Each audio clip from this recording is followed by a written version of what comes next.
নমস্কার, চলছে চলবে রণজিতে আপনাদের সবাইকে স্বাগত। আশা করি সবাই ভালো আছেন। মোহাম্মদ সেলিমকে ডেকেছিলেন তামিলনাড়ুর মুখ্যমন্ত্রী এম কে স্ট্যালিন। কেন ডেকেছিলেন? আসলে তিনি আজকে শনিবার একটা বৈঠকে বসছেন, যে বৈঠকটা ভীষণ গুরুত্বপূর্ণ। 2029-এ আবার লোকসভা নির্বাচন, আপনারা জানেন।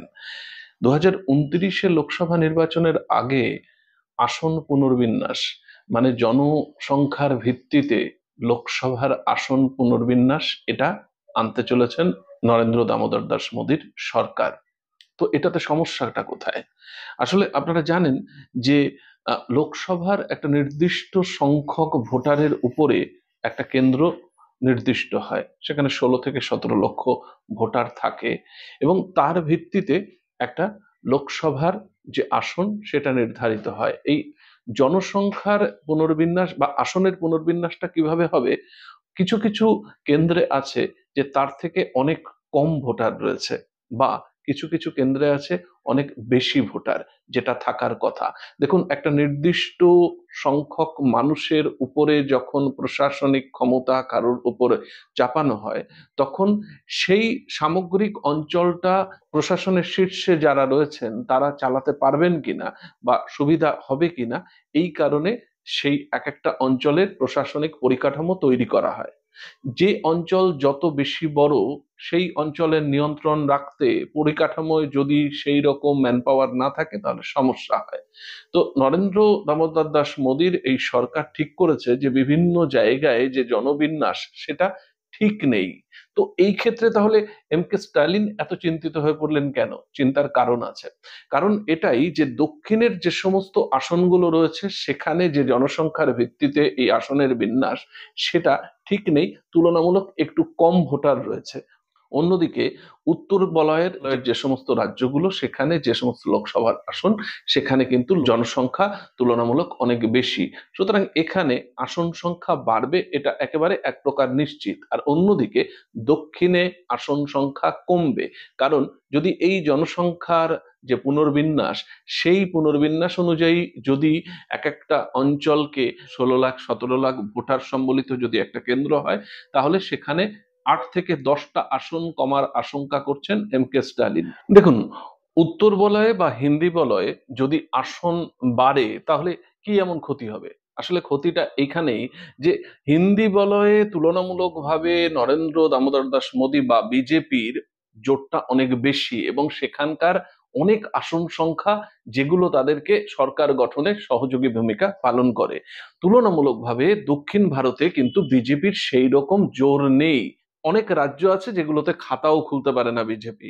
তো সেই ক্ষেত্রে স্ট্যালিন যেটা ভাবছেন, সেটার মধ্যে বৈধতা রয়েছে বা যুক্তি রয়েছে, যে দক্ষিণে বিভিন্ন যে লোকসভা কেন্দ্র আছে সেগুলোতে পর্যাপ্ত ভোটার নেই।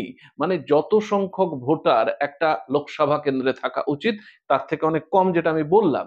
তো সেক্ষেত্রে অনেকগুলো আসন কমে গেলে সুবিধা হবে বিজেপির, কারণ তারা হিন্দি বলয় থেকে প্রয়োজনীয় সংখ্যক আসন জয়লাভ করে সরকার গঠনের জায়গায় চলে যাবে।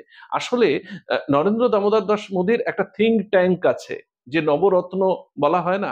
তো এরা সব সময় এই নরেন্দ্র দামোদর দাস মোদীকে বুদ্ধি দিতে থাকেন, এবং এটা একটা মাস্টার স্ট্রোক হবে তার, যদি এই জনসংখ্যার ভিত্তিতে আসনের পুনর্বিন্যাস করেন, এবং এটা যদি ফলপ্রসূ হয়, তাহলে কিন্তু এম কে স্ট্যালিনের যে আশঙ্কা, সেটা সত্যি প্রমাণিত হবে।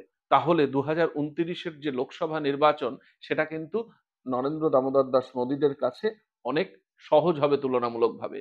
যদিও তাদের আশানুরূপ ফল হয়নি এই 2025-এর নির্বাচনে, সুতরাং তারা চেষ্টা করবে যে কিভাবে অন্তত জয়ের রাস্তাটা মসৃণ করা যায়, এবং সেখানে চতুরতা বা চালাকি একটু যদি প্রয়োগ করে, সেটাতে অবাক হওয়ার কিছু থাকবে না।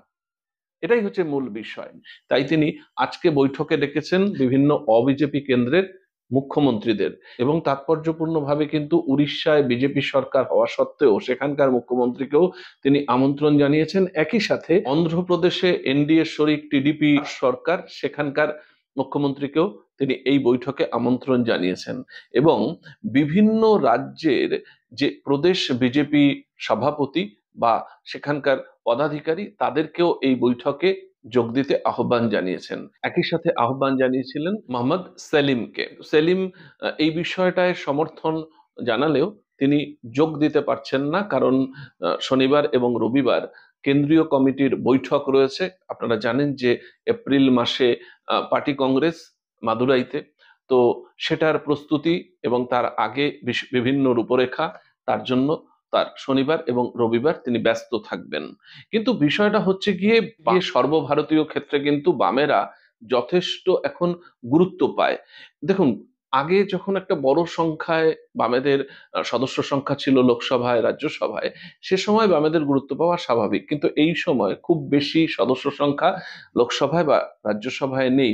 তা সত্ত্বেও বামেদের গুরুত্ব কিন্তু কোনো অংশে কম আমরা দেখতে পাই না। দেখুন, পশ্চিমবঙ্গের লোকসভা বা বিধানসভায় একজনও সদস্য নেই বামেদের।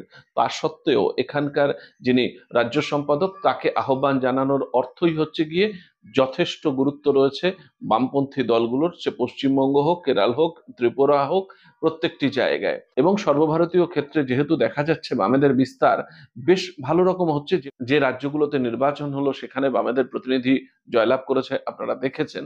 তো সামগ্রিকভাবে প্রত্যেকটা জিনিস দেখার পরে একটা সিদ্ধান্ত নিশ্চিতভাবে করা যায় যে বামপন্থীরা লড়াইয়ে আছে, ছিল এবং আগামীতেও থাকবে।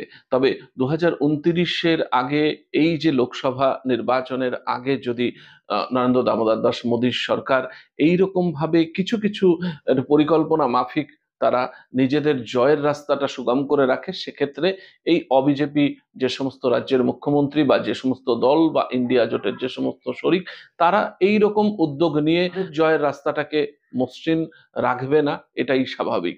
এম কে স্ট্যালিন সেটাই অনুভব করে এই বৈঠকের ডাক দিয়েছে। দেখা যাক আগামী ভবিষ্যতে এর ফলাফল বা নির্যাস কি বেরোয়, আমরা সেদিকেও লক্ষ্য রাখবো। তো যাই হোক, এখনকার মতো এ পর্যন্তই। এর পরবর্তী প্রতিবেদনের জন্য অপেক্ষা করুন।